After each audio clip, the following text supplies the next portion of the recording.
Good morning बच्चों। महाभारत में हम लोगों ने लेसन 2 भीष्म प्रतिज्ञा कक्षा में इसको हम लोगों ने पढ़ा था, इसका भाव समझा था और इसके प्रश्न उत्तर किए थे। आज आपको वीडियो में हम आपको इसको भेज रहे हैं बच्चों।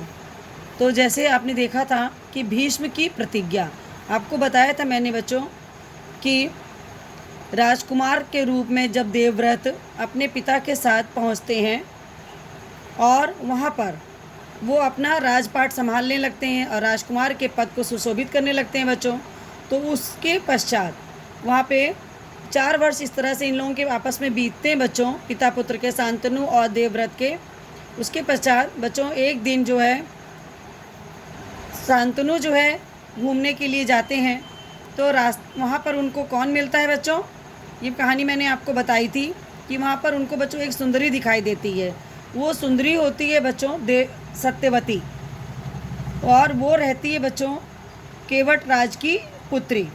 उनके आगे बच्चों वो अपने विवाह का प्रस्ताव रखते हैं। तो वो कहती हैं कि आप मेरे इस बारे में मेरे पिता से मिलिए। जब वो उनके पिता से मिलते हैं तो उन्होंने बच्चों उनके सामने शर्त रखी थी कि ये विवाह तभी हो सकता है राजन कि जब आप मेरी शर्त को मानेंगे। बच्चों वो शर्त इस प्रकार से थी, उन्होंने कहा कि मेरी पुत्री से पैदा हुआ जो पुत्र होगा वो ही आपके बाद आपके राज का उत्तराधिकारी होगा। ये बात राजा ने जब सुनी तो राजा को इस बात का बहुत गहराई तक इस बात का वो एहसास हुआ। उन्होंने उस समय कहा कि ऐसा नहीं हो सकता है, मैं देवव्रत के साथ ऐसा नहीं कर सकता हूँ। वापस उदास लौट गए राजमहल में। जब देवव्रत ने अपने पिता की ऐसी स्थिति देखी तो उन्होंने बच्चा पूछा उनसे, तो उन्होंने बातों को ठीक से बताया नहीं। और वो बहुत ही देवव्रत जो थे बच्चों कुशाग्र बुद्धि के थे।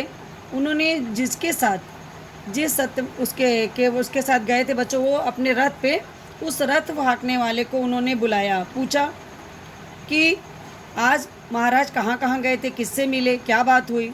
तब उन्होंने उनको बताया। तो देवव्रत बच्चों जाके केवट राज से मिलते हैं और बताते हैं केवट राज से बच्चों, पूछते हैं कि ऐसा क्या आपने मेरे पिताजी से कहा है जिसकी वजह से वो इतने विचलित हैं।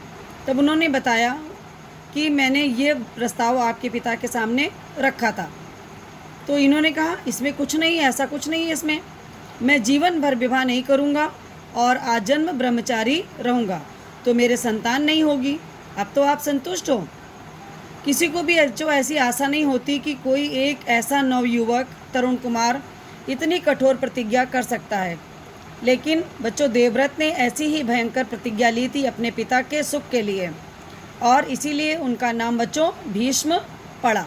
केवटराज ने जब ये प्रतिज्ञा देवव्रत ने ले ली थी बच्चों, तब उन्होंने अपनी पुत्री का विवाह राजा शांतनु के साथ किया। इस प्रकार से बच्चों ये भीष्म प्रतिज्ञा इसीलिए देवव्रत की कही जाती है। अब इस पाठ के माध्यम से बच्चों आपको फिर पता चलेगा इसके आगे कि राजा शांतनु के 2 पुत्र हुए थे, चित्रांगद और विचित्रवीर। फिर शांतनु की मृत्यु के पश्चात बच्चों चित्रांगद हस्तिनापुर के सिंहासन पर बैठे। उनके भी युद्ध पे मारे जाने पर विचित्रवीर बचे। तो विचित्रवीर की 2 रानियां थी बच्चों, अंबिका और अंबालिका। अंबिका के बच्चों पुत्र हुए थे घृतराष्ट्र और अंबालिका के पुत्र हुए थे बच्चों पांडु। इस प्रकार से घृतराष्ट्र के पुत्र कौरव कहलाए और पांडु के पांडव। महात्मा भीष्म बच्चों शांतनु के बाद से ही कुरुक्षेत्र युद्ध का अंत होने तक उस विशाल राजवंश के सामान्य कुल नायक की भांति और पूज्य बने रहे। इसके पश्चात ये तो था बच्चों आपके महाभारत के कुरुवंश का क्रम, ठीक है। इसके पश्चात हम लोग नेक्स्ट लेसन इसमें पढ़ेंगे अम्बा और भीष्म। लेकिन अभी मैं आपको इसके प्रश्न उत्तर कराने जा रही हूँ। देखिए सबसे पहला प्रश्न है, सत्यवती कौन थी? अभी मैंने आपको बताया था बच्चों कि सत्यवती मछुआरों के सरदार केवट राज की पुत्री थी, ठीक है। नेक्स्ट क्वेश्चन है बच्चों, शांतनु ने जब केवट राज के समक्ष सत्यवती के साथ विवाह का प्रस्ताव रखा तो केवट राज ने क्या कहा? तो केवट राज ने कहा बच्चों कि महाराज आपको मुझे एक वचन देना होगा कि सत्यवती की संतान ही हस्तिनापुर के राज सिंहासन पर बैठेगी। नेक्स्ट क्वेश्चन है बच्चों, शांतनु ने केवटराज की शर्त मानने से क्यों इनकार किया? तो देखिए, शांतनु ने केवटराज की शर्त मानने से इसलिए इनकार किया था क्योंकि वे गंगापुत्र देवव्रत को हस्तिनापुर का राजा बनाना चाहते थे। ये तो था आपके तीसरे क्वेश्चन का आंसर। नेक्स्ट क्वेश्चन है बच्चों, शांतनु को परेशान देखकर देवव्रत ने क्या किया? शांतनु को परेशान देखकर देवव्रत ने बच्चों केवटराज के पास वो गए और सत्यवती का विवाह राजा शांतनु के साथ करने का प्रस्ताव रखा। ये तो था बच्चों क्वेश्चन नंबर 4। अब है आपके पास क्वेश्चन नंबर 5। केवटराज की शर्त सुनकर देवव्रत ने क्या कहा? आंसर है इसका बच्चों, केवटराज की शर्त सुनकर देवव्रत ने कहा कि शांतनु के पश्चात सत्यवती का पुत्र ही हस्तिनापुर का राजा बनेगा। ये तो बच्चों जो मैंने अभी आपको बताया था कि केवटराज की शर्त को देवव्रत ने मान लिया था। फिर क्वेश्चन है नेक्स्ट, केवटराज के संतुष्ट न होने पर देवव्रत ने क्या प्रतिज्ञा की? तो केवटराज के बच्चों संतुष्ट न होने पर देवव्रत ने प्रतिज्ञा ली कि वे आजीवन ब्रह्मचर्य व्रत का पालन करेंगे। ठीक है बच्चों। नेक्स्ट क्वेश्चन है आपके पास, देवव्रत का नाम भीष्म कैसे पड़ा?